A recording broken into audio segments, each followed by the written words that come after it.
Okay, so now the baby is 2 years old. Statement of live birth is over here. Well, let's go back to 2 days old. The statement of live birth is over here. Her Majesty has a really, really hard time looking after all these babies. So what they'll do is they'll go out and hire the person known as mom and the person known as dad, because these guys all have EIN numbers. They're already working for this corporation. They've already got the Walmart uniform. Well, see, I should pick it. They've already got the Canada uniform on. They're already bound by the rules of this corporation. They're already working for this. They get now baby bonus, tax credits for looking after the Queen's baby. So now the Queen is looking after this baby by her agent, the parents, and if you do something that the Queen or the Crown, the trustee, doesn't like, what do they do with the children? Take them away. Right. So now this baby grows up, starts wearing a dress, and is now 18. And now, as soon as that baby turns 18, the mom does not get baby bonus anymore, because now this baby is old enough to contract and is responsible for its own affairs. Right now, this baby is still deemed to be Her Majesty's ally. It's deemed to be the property of Her Majesty. Okay? When you take a look at this statement of live birth, the wording at the bottom, in Ontario especially, it says, "I'm satisfied to the accurateness and completeness and sufficiency of this statement." And what that means is it's to transfer the deed over there, and the sufficiency of it is the absolving of the parents for selling their children into slavery. The Register General has the ability to do that, forgive the parents for selling their children into slavery. So now the Queen Mum is responsible for this, which represents the deed to this. But this is always 2 days old. However, now this has the ability to contract for this. So now this thing is 18 years old and says, well, usually it happens around 14, 15, 16, they try to get a job. So now they want to go back to Canada and say, I want a job. And what does Canada tell them? Where's your social insurance number? We want to know if you're allowed to work for us. I don't have one of those. How do I get one? What do you need to get a social insurance number? Birth certificate. Okay. You want to come into our corporation, a foreign jurisdiction, and work. You're going to have to come in with a surety bond if you want to work for us, so that if you damage anybody inside our corporation, that we're indemnified. So you go out and get the surety bond, then you go back to Canada and you say, look, I got a surety bond. So this thing will have, oops, in Ontario, last first. This thing will have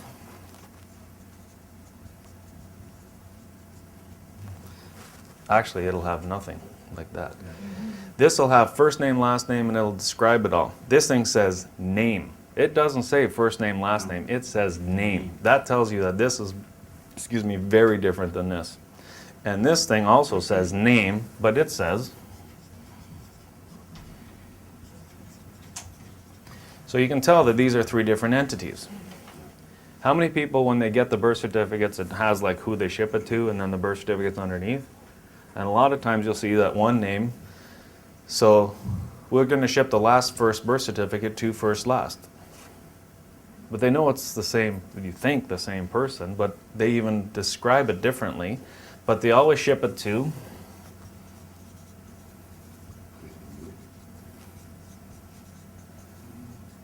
I don't know, 3Z4. They will ship it to an address, a postal code. Now that you have a surety bond, you are now manning the post with a postal address. There's a postal address associated with this birth certificate, who is the trustee of this document. You are now manning the post for the Queen, and they're going to ship the surety bond over to your post so that you can function the post and act as a very good trustee to look after this birth certificate. And you have a residence. How many people have ever been stopped by an officer for speeding? One? Oh. Did they ask you, how many people have been asked where they reside? Right here. You don't reside anywhere. So what happened is that you used to be over here on this side. Then you turned 18 and you said, I know what I'll do. I'll go and run my own affairs, and I'm going to man a military post. And if you're going to man a military post, you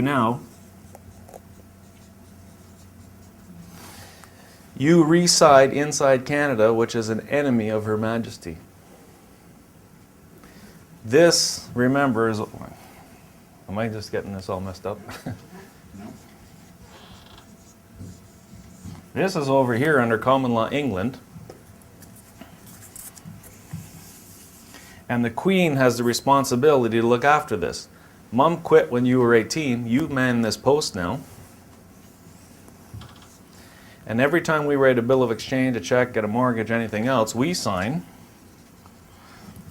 Because we're manning the post, we have the authority, because we're the ones who ask. We authorize them to extract from here and bring an extract over to the military post, and now we're walking around with a surety bond. And when we sign, where does the credit come from?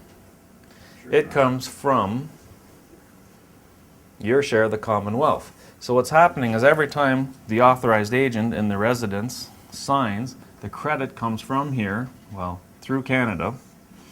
And if you take a look at the Interpretations Act, Canada is defined as a territorial sea and the navigable waterways. And if you want to know more than the Interpretations Act, go see the Oceans Act. So the Interpretations Act says Canada is the navigable waterways and the territorial sea. Go see the Oceans Act for more detail. The Oceans Act says Canada is a 12-mile strip around the land, and the territory or the navigable waterways, wherever, right? And it also, the Oceans Act tells people how to write speeding tickets for vessels that are derelict. So now you're standing over here in the colony. The credit is over here. Okay, so the Interpretations Act defines Canada as the navigable waterways and the territorial sea.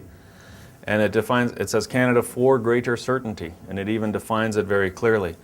And it says the provinces of Canada are the Yukon, Northwest Territories, and Univere. And they have a whole lot of snow up here. And I wonder if the territorial sea would be considered everything that's the snow. Underwater, under Admiralty.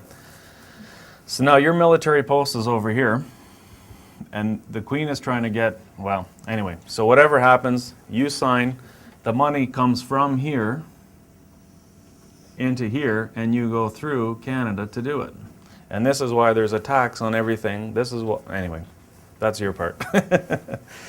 So what happens is that we have asked for an issue.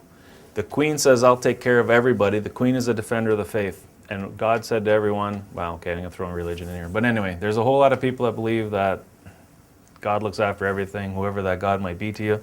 And the Queen is a defender of all faiths, no particular religion.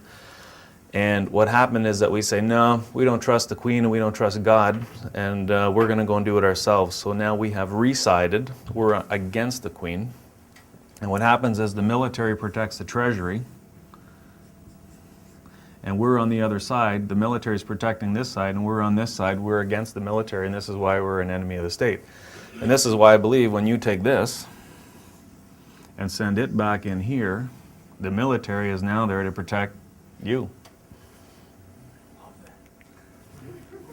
And this is why, figuratively speaking, you got the treasurer on one side and the bank on the other. So this is, and this is credit, right?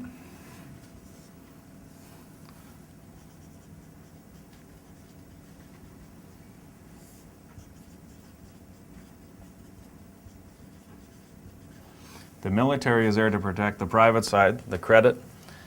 The police are there to protect the corporations, and the bars that go between to make sure that everything functions. It doesn't matter where you go, if you have a problem with anybody, post office, licensing, they get jammed up. Who's the first one they call is a lawyer, because it's the Crown that runs everything as trustee for this whole corporation for the benefit of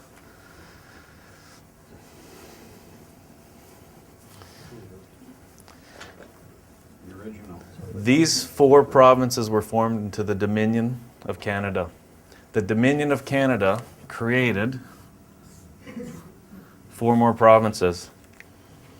Can a fictional government create a territory? No. This land has never been ceded to the Crown that you're standing on. This still belongs to these people, held in trust Yeah, I know that. by these guys for these guys. There's a bunch of them in this room. If you guys want to say hi. Do we owe them money? Well, somebody does. You guys, go ahead.